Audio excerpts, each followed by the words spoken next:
The truth about women hurting men. So what I see a lot going on in social media, the manosphere, I see a lot of women who are trying to talk men out of being hurt. And there's several reasons for this, right?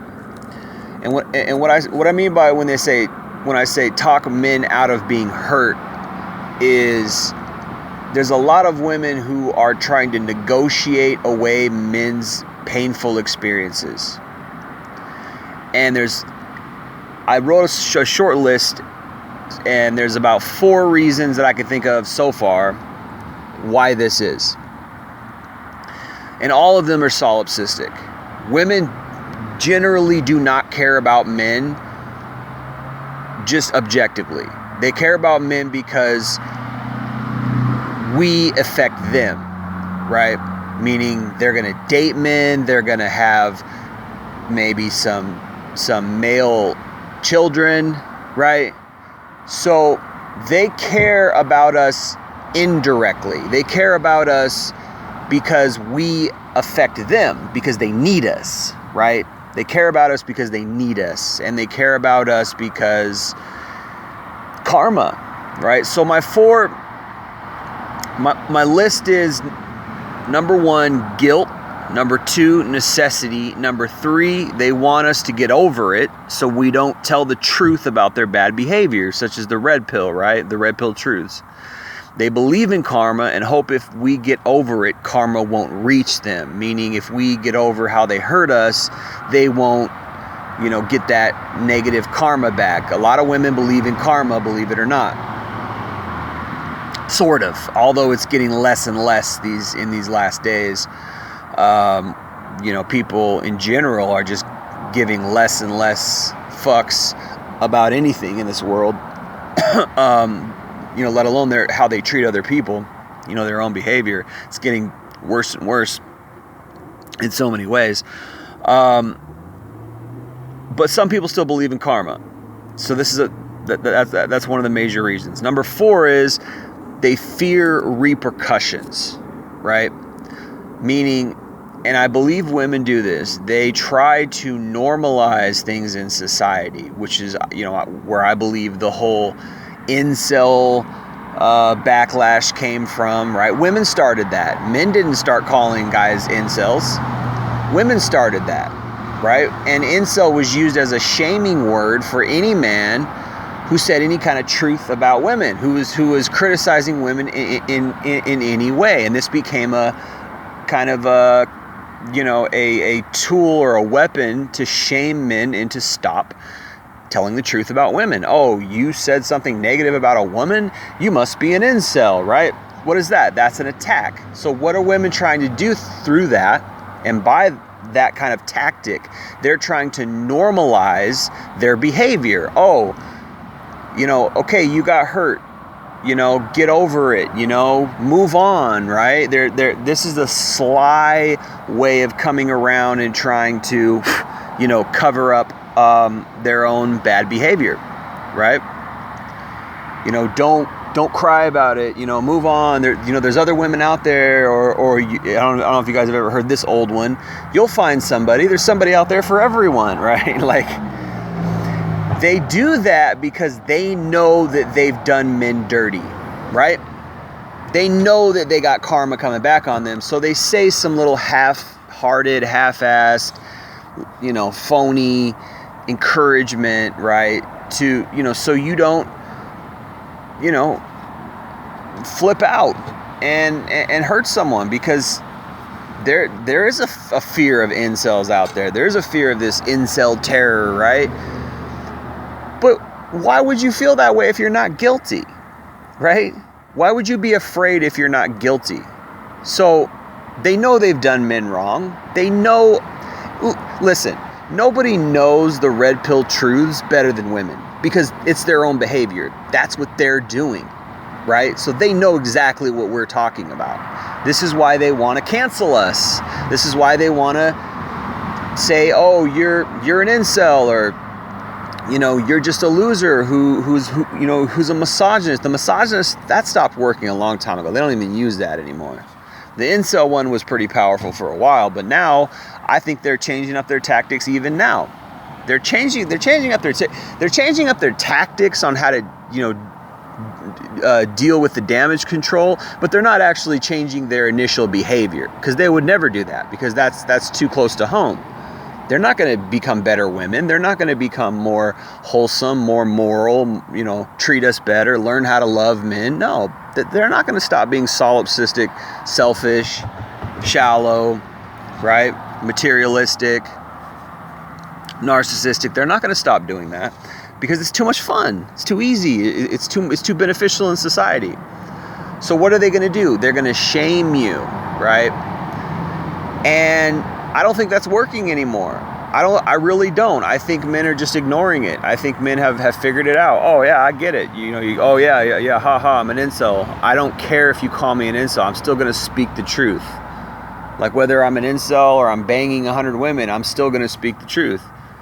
I know your behavior. I know how you act because I'm around you all the time. I know how women roll. So I'm gonna talk about it. So they wanna stop. Ultimately, they want us to stop talking about it, right? So the truth about women hurting men and the truth about them, why they care that they've hurt us or why they care that women have hurt us is because it affects them. It affects them in their life because they have to live amongst men. And so it's like, it's gaslighting to the nth degree is what it really is. It's essentially like, say you hurt somebody or you kidnap them and you seriously hurt them, and then you try to like, oh, it's okay, you're good, like even though I hurt you, I kidnapped you and I beat you up or whatever, you're still good though. You're going to be okay. I hope you go on and live a great life. And I hope that you don't have any trauma over this. Like that's what they're doing. They know they've hurt us. They know they've used us, cheated on us, right? Women use men for sex all the time. Emotionally used us, right? Friend zoned us, used us as friends, like manipulated us. They know they're guilty. So that's the number one thing is guilt. They're guilty of this. Now, is this guilt genuine? Maybe for some of them. I think at a certain point, probably the time she hits her epiphany phase, and she's like, oh, wait a minute, I've been a toxic, jaded, gaslighter, narcissist for 10 years. All my 20s, I was just out here being narcissistic and running around with my ego and hurting men and leading guys on and sleeping with guys and, killing guys' babies and cheating on other women's, cheating with other women's men, right? So at a certain point, they hit an epiphany phase and they're like, dang, I might have some karma following me, right? That's guilt.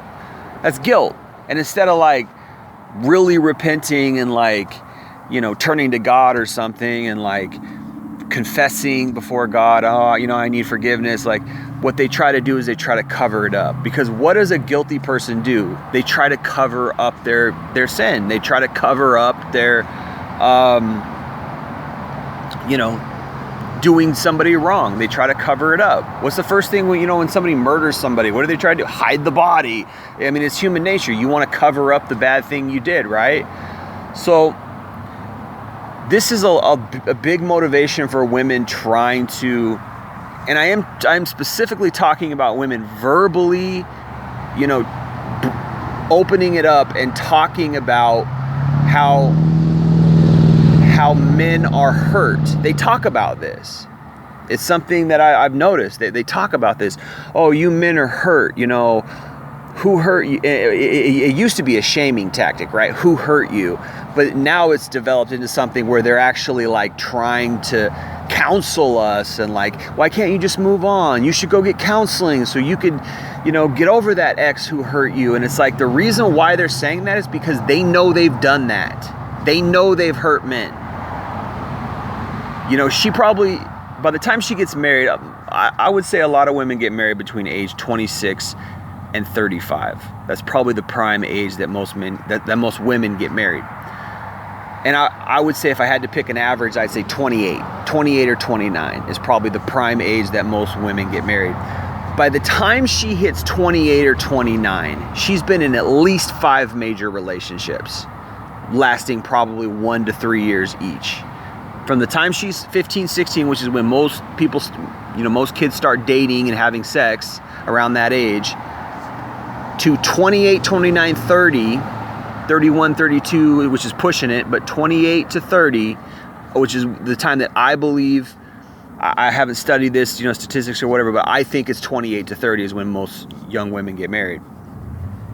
By the time those 10 to 12 years, she's been in at least 5 major relationships, and who knows how many guys she slept with, right? Well, each of those 5 major relationships, she's probably cheated in 1 or 2 of them, probably lost interest for 1 or 2 of the guys because he got too needy or too nice, or he got out of shape, or he started getting high, or did something that she didn't like. So she betrayed him. She wasn't loyal to him when hardships came, or when challenges came, or when so she knows she's done men dirty, and he probably tried to get her back. This is the kind of stuff that guys don't talk about. Guys don't talk about how we send our ex 500 messages, telling her we miss her and we love her. This happens all the time, and guys don't talk about it because we don't want to seem weak. We don't want to seem needy. We don't want to seem emotional, right? But we are. Guys are emotional. We have needs. We need love. We need a woman to love us. And that's one of the saddest things about female narcissism, about female gaslighting, is that we want love, and women act like, oh, men only want sex. That's such a, I've talked about this a lot, man. Women act like men only want sex. That is such bullshit. No, maybe the 10 out of 10 Chad bad boy who you chase, who thinks you're like a 2 out of 10 and he's only banging you because there's nothing else better, maybe that guy only wants sex. But most of us out here, the 80 to 90% of guys that you ignore because we're just not good looking enough, or tall enough, or rich enough, or whatever enough for you, bad boy enough, whatever, we want love. These guys are lonely. So there's men out here that are suicidal because they're lonely, right? They are hurting. And women know this. Women know that. They just don't care that much, right? They only start to care when they hit the epiphany phase and they're like, okay, maybe it's time for me to settle down and get married. And then maybe some guilt pops up. And probably only because she's like, dang, I'm going to have a kid now. I got to, how did I treat men? And now I'm going to have a kid.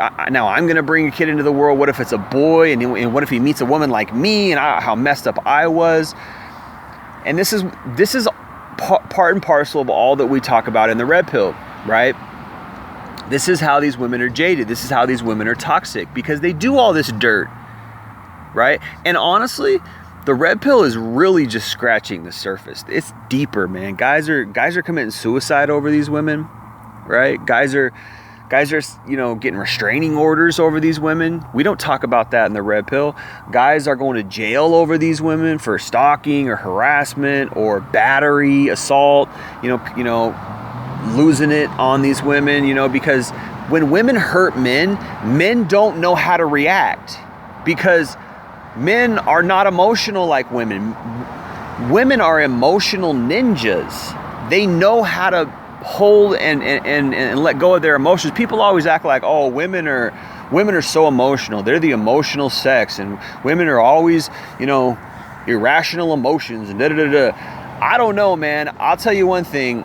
When a guy gets into his emotions, and when a guy has emotions, he does not know what the fuck to do with it. And the reason why is because men are not naturally emotional. We're not used to being emotional. Women are used to being emotional. So they can have a cry. They can cry about a guy they liked.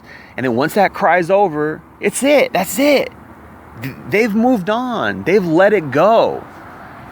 A guy, if he's emotional, he could be emotional for 10 years over a woman. And this is what I'm talking about. This is why these women come and they're talking about like, why can't you just let it go? Why don't you get counseling? It's like, but the reason why they're saying that is because it's guilt. And the second thing is necessity. The second thing is necessity. They need a man in their life. They need a steady guy, and they don't want a broken man. They don't want a man who's been hurt. They want a man who's been healed, right? So here's the thing. They know better than anyone else themselves that they're out there hurting men, that women are out there hurting men. They know this. Women know this. They just won't say it. They won't admit it because they can't, because women are a team. They're a collective team, and they think collectively. They can't rat on their sisters. They can't. Very, very, very few women are openly honest about what their whole gender does. They know they're out there hurting men. They know it. They know damn well. Women are a lot smarter than we think. They're just subtle. I've said that a million times on my channel before. Women are a lot smarter than we think. They're just subtle. How are they smart and subtle? They don't talk about their feelings. They don't talk about what they think. They don't let on that they're smart. When I say they're subtle, their cleverness is in their subtlety. They hide how smart they are so as if to seem like they're not as smart as they really are. Oh, because I'm just this innocent, unsuspecting woman. I'm just this unassuming woman. That's where guys get took. That's where guys, that's how women have so much power over men, is because they're not open and honest about how smart they really are. They're not open and honest about what they really know. They know damn well they're doing all this shit. All the stuff that we're talking about in the red pill, all women know that it's true.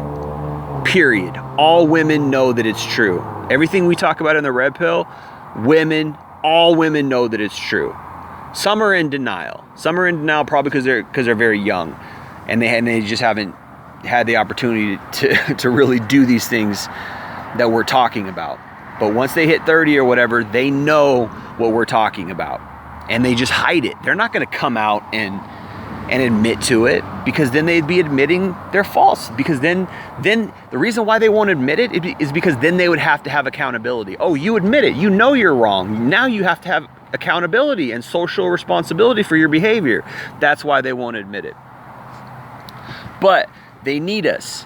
They need us for boyfriends. They need us for husbands. They need us for fathers. They need us for resource providers. And they don't want broken men, right? So now they have the challenge to, well, how am I going to fix what I've done? I've hurt these men. There's hurt men out here. I know they're hurt because my sisters have hurt them, other women have hurt them, and I know that they've hurt them because I've hurt men. So I know that the women are out here who think and act just like me, hurting men. So now they're like, oh, what do I gotta, I hope you get counseling. Why can't you get counseling? We don't want a broken men, because it's necessity. They need us. So on the one hand, they're hurting us in their carousel riding days, when they don't give a crap. They're on top of the world because they're hot and guys want to have sex with them.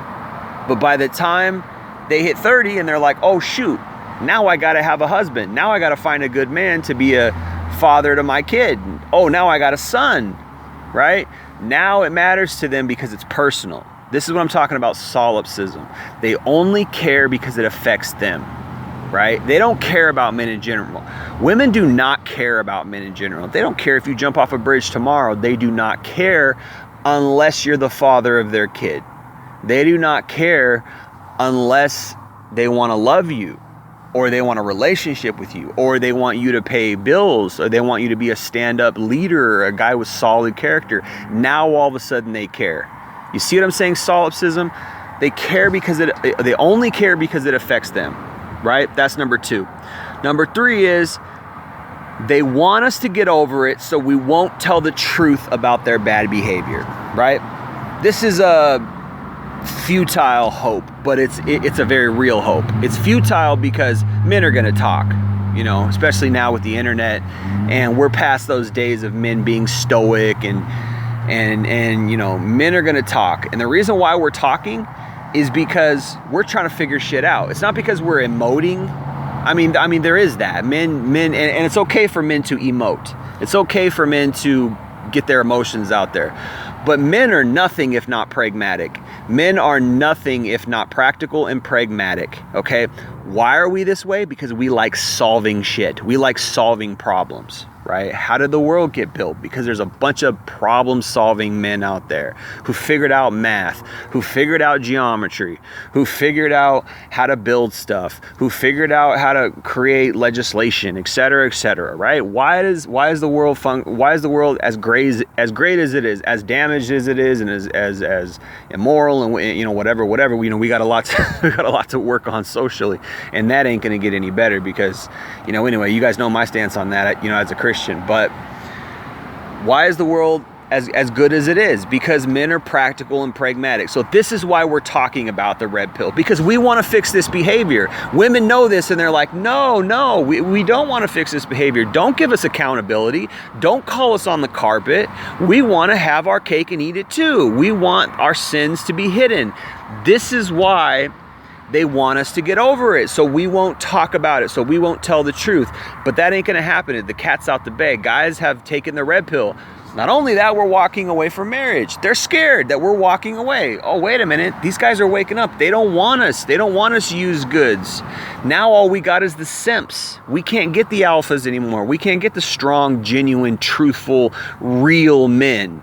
Right? Now we got to get these fake, phony beta guys who tell us what we want to hear, who are really not leaders deep down, even though they pretend like they are. They're really not leaders. They're just, you know, and now they got to get the short men. They got to start compensating on physical attributes. He's not athletic. He pays the bills, but he's not athletic. He accepts my baggage, but he's not an alpha. He's not a strong leader, right? He thinks he is, and I'll let him think he is, but I know deep down he's weak. I know he couldn't stand up for me in a street fight. He couldn't protect me with his life, right? He's kind of weak, right? That's part of it. That's part of it. If you have a strong, honest, loving woman, you will die for her. You will protect your family with your life. But, you know, if he's just a yes man, telling you what you want to hear, accepting all your crappy baggage. He got you on discount when you were 32, you know, with some other guy's kid and a couple STDs, okay? She's gonna doubt if he'll really, you know, how he can really protect her. She's gonna doubt, you know, what lengths he'll go to, you know, help the family survive, right? I mean, there's a lot more to that I could touch on, but for sake of time, I'm just going to keep going. So yeah, they care because the red pill is separating real men from toxic women, and they know that. The more the red pill gets spoken, the more the red pill becomes mainstream, the more they're exposed. The more educated men become in the red pill and the truth of the red pill, the less crap men are going to take, and men are walking away. Men are just saying, hey, wait a minute, you know, this isn't worth it. Where's the quality women at? They're not out here. All these women have to offer is sex. You know, these women aren't even close to being in relationship status. So now the only relationships that they can actually get into is with guys who are kind of compensating, guys who have a lot of baggage themselves in a way, guys who are not what she wants. She wants that alpha strong man and she wants some real love, but she wants it after she goes and rides the cock carousel. She wants it after she's had her fun in her 20s. And this is what feminism taught women, you know, what to do and how to act. And it's blowing up in their face. Karma's coming back to bite them. You can't have your cake and eat it too in that way. You're supposed to be moral, first of all. You're supposed to have some inner substance, first of all. Find somebody in your early 20s to have a real relationship with. Be loyal, be in love.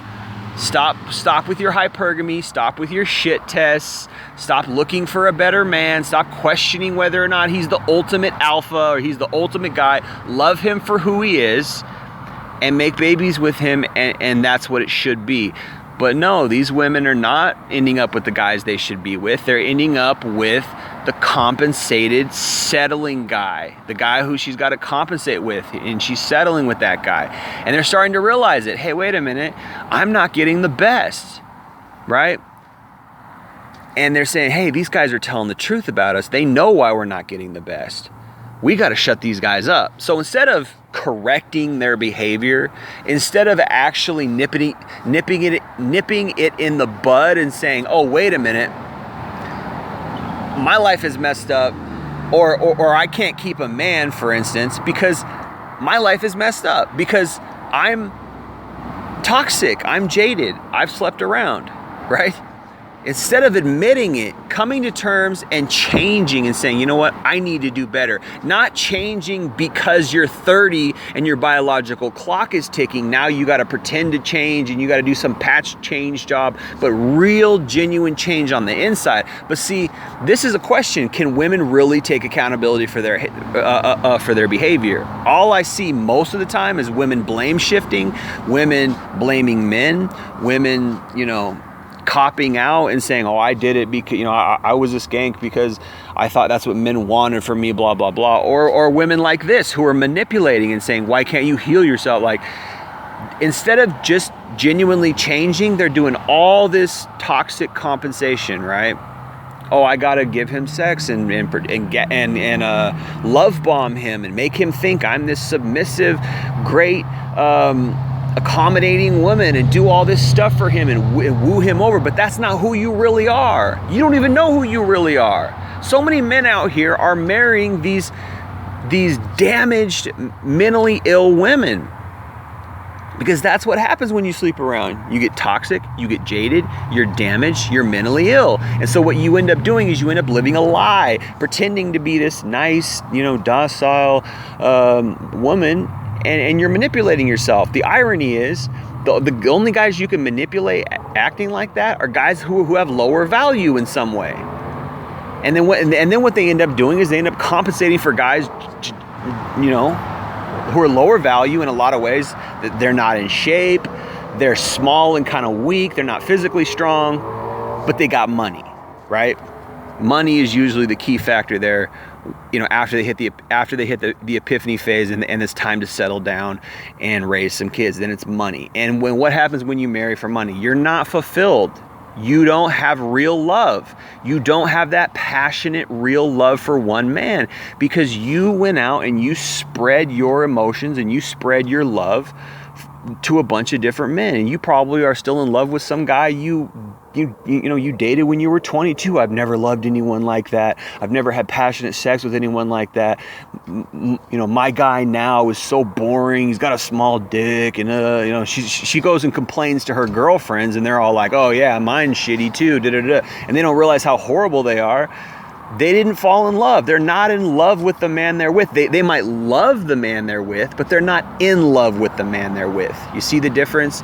They might love him because he's steady, he's docile, he's a good breadwinner, yada, yada, but she's not passionate for that guy because he's not the guy she was passionate for. She was passionate for the guy when she was 24, but it didn't work out because she didn't know how to treat a man, or she cheated, or she dumped him because she thought she could do better and she realized later on she couldn't, or it just didn't work out for whatever reason. And she, maybe she doesn't even think about that guy, but she doesn't realize that she's really not in love with the guy she's with. She loves him, and he gives her compliments and makes her feel good and all these things.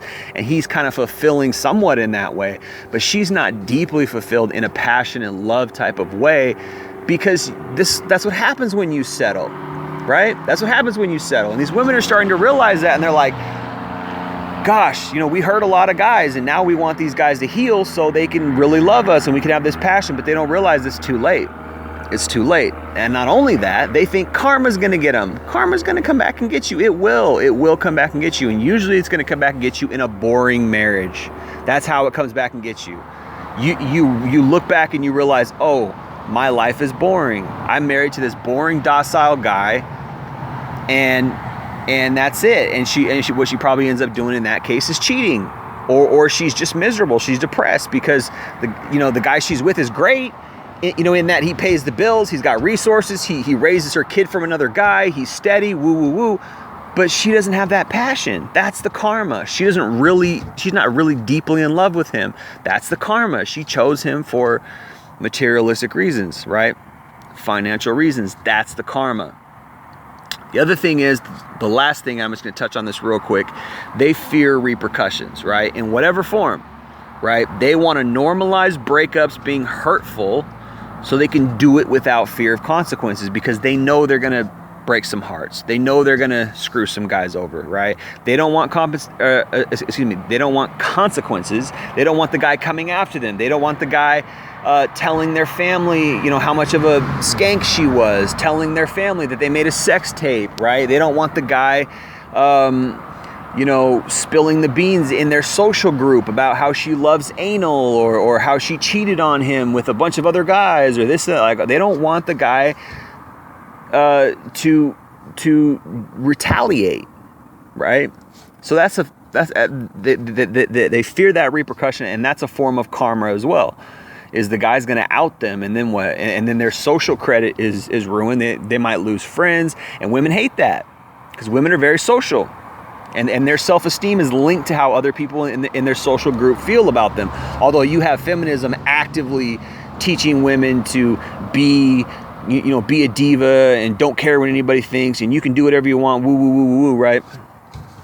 But women are really social. They're really linked to their social group, so they don't want those repercussions of the guy outing them and spilling the beans. Also, the guy could physically harm them, or the guy could, not leave her alone. She doesn't want those repercussions, right? So this is another reason why women are encouraging men to, get over it, go get counseling, whatever, because of all these things. And it's all solipsism. It's all selfishness. They don't really care about men. It doesn't boil down to them really caring about men. It boils down to the consequences and the effects